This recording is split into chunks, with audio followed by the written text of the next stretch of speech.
Movie की शुरुआत में हमें एक साइंटिस्ट को अपने बॉडी में एक बहुत ही अजीब क्रिएचर को डालते हुए दिखाया जाता है और उसके डालते ही उसकी आंखें ब्लू होने लगती है और वो एक वुल्फ में कन्वर्ट होने लगता है। और उसके बाद ये सीन यहाँ कट हो जाती है। फिर हमें अगले सीन में मूवी के मेन हीरो ली जियांग को दिखाया जाता है जो कि गुड्स को डिलीवर करने जा रहा था और आज उसका बर्थडे था और उसके अंकल उसको बर्थडे विश करते हैं। पर तभी उसे रास्ते में एक पलटी हुई कार दिखाई देती है और वो नीचे उतरकर चेक करने को आगे बढ़ता है पर हमें वहाँ एक मरा हुआ आदमी दिखता है और उसकी बॉडी से वो अजीब सा क्रिएचर बाहर निकलकर जियांग के बॉडी में चला जाता है और अब वो भी एक वुल्फ में कन्वर्ट होने लगता है। और तभी वहाँ बहुत सारे प्राइवेट एजेंट आ जाते हैं और वो उस वुल्फ को पकड़ने की कोशिश करने लगते हैं पर वो वुल्फ बहुत ही ताकतवर था और वहाँ मौजूद सारे एजेंट को मार देता है। और तभी वहाँ एक एजेंट उस पर ग्रीन बुलेट से फायर कर देती है और वो वहाँ से भाग जाता है। अगले सीन में हम देखते हैं कि वो अपने घर आ चुका था और अब उसे बहुत ही अजीब सा महसूस हो रहा था। वो मिरर में एक वुल्फ के रिफ्लेक्शन को भी देखता है और उसके बॉडी में भी बहुत सारे चेंजेस आ रहे थे और फिर वो अपने आप को संभालता है और कुरियर ऑफिस चला जाता है। और वहाँ उसका बॉस उसे डांटना शुरू कर देता है क्योंकि उसने कार्गो से भरा हुआ ट्रक कल रात को ही एक सुनसान रोड में अकेले छोड़ दिया था। और अब उसका मालिक बहुत ही गुस्से से उसकी तरफ एक कैन को फेंक कर मारता है पर अब जियांग वापस से उस कैन को मारता है और वो कैन जोर से दीवार पर जाके लगती है और वो वॉल टूट जाती है और फिर वो वहाँ से मायूस होकर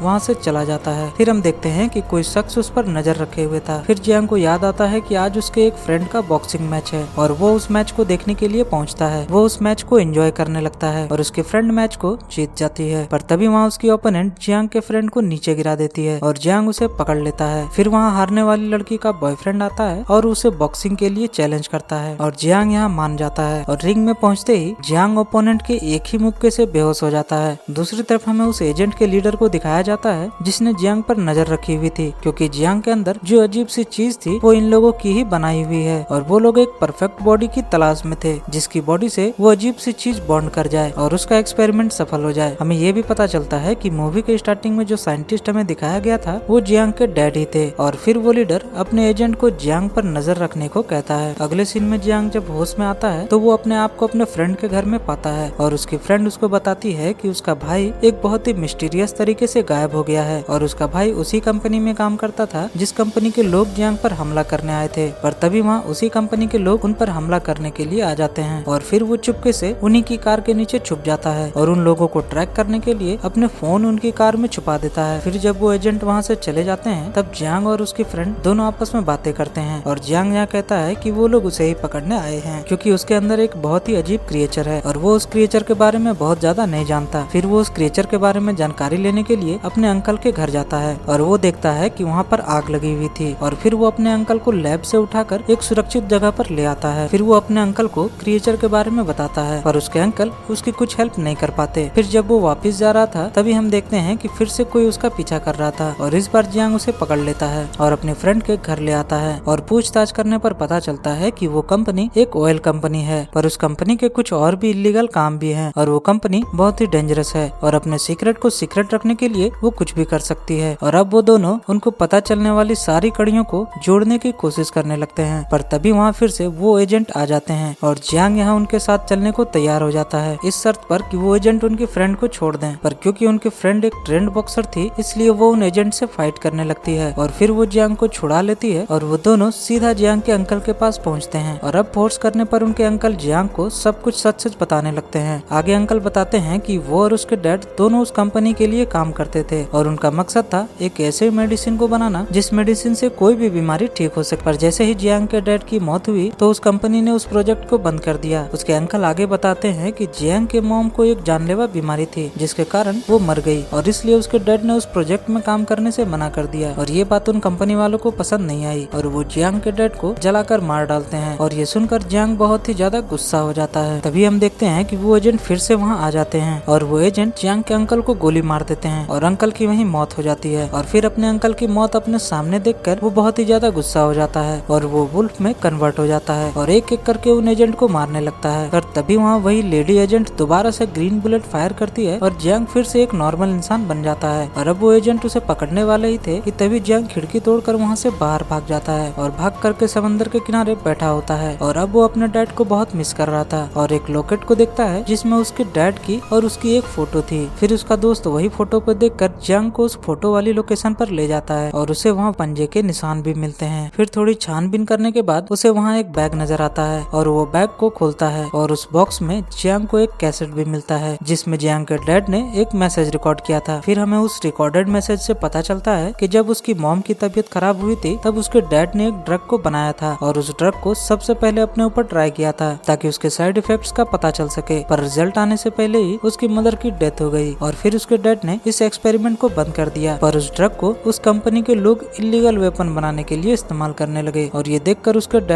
उसे रोकने की कोशिश करने लगे। दूसरी तरफ हमें उन एजेंट के लीडर को दिखाया जाता है जो कि जियांग के अंकल के घर से सारे एविडेंस मिटा रहे थे और फिर वहाँ उन्हें एक बॉक्स मिलता है जो बहुत ही अजीब सा था और वो उस ऑब्जेक्ट को देख ही रहे थे तभी उस लीडर को वहाँ कोई चीज मार डालती है। वहीं दूसरी तरफ जियांग उस कंपनी के लैब के पास पहुँचता है और अपनी गैजेट की मदद से सारे गार्ड्स को मार देता है और उस लैब के अंदर हमें जियांग के फ्रेंड को दिखाया जाता है जो वहाँ अपने साथ वाले कमरे में अपने भाई को देखती है और उसके भाई को भी वहाँ किडनैप कर रखा गया था। और फिर जियांग वहाँ उस लैब के अंदर आ जाता है और तभी वहाँ फिर से बहुत सारे गार्ड्स आ जाते हैं और फिर वो उन लोगों पर वुल्फ की ताकत से अटैक कर देता है और उन लोगों को मार डालता है। फिर वो अपने फ्रेंड को बचाने के लिए अंदर की ओर जाता है और फ्रेंड को लॉक किए गए रूम के कीज को ढूंढने लगता है और तभी जियांग को उसके अंकल मिलते हैं जो मरे नहीं जिंदा थे और वो हैरान हो जाता है। तभी वहाँ पर उसके फादर की डेथ वाली सीसीटीवी फुटेज चलने लगती है और जियांग देखता है कि उसके डैड के कातिल कोई और नहीं बल्कि उसके अंकल ही हैं और उसके अंकल ही उन कंपनी के लोगों से मिलकर वो डेडली वेपन बनाना चाहते थे और जियांग के डैड द्वारा मना करने पर भी जियांग के अंकल ने उन बुरे कंपनी वालों का साथ दिया और तभी जियांग बहुत गुस्सा हो जाता है और वुल्फ में कन्वर्ट होने लगता है और तभी वो अंकल भी वुल्फ में कन्वर्ट हो जाते हैं क्योंकि वो पावरफुल मेडिसिन अंकल ने पहले ही ले ली थी। फिर उन दोनों में फाइट शुरू हो जाती है और वो दोनों लड़ते लड़ते बाहर आ जाते हैं और अब यहाँ जियांग कमजोर पड़ने लगता है पर तभी उसकी फ्रेंड उसको बचाने के लिए अंकल के गले में रस्सी डाल देती है। अंकल को कोई फर्क नहीं पड़ता और वो जियांग के फ्रेंड को मारने लगता है पर तभी जियांग यहाँ उठता है और उसके गले में पड़ी रस्सी को खींच लेता है और अब उसके अंकल कैद हो चुके थे और तभी एक करंट वायर को अंकल के शरीर में लगाकर वो लोग अंकल को मार डालते हैं। अंकल के मरने के बाद अगले सीन में हम देखते हैं कि जियांग ने कंपनी के इलीगल काम की सच्चाई को सबके सामने ले आया था और इसी के साथ ये मूवी यहाँ खत्म हो जाती है। मिलते हैं अगली वीडियो में। जय हिंद।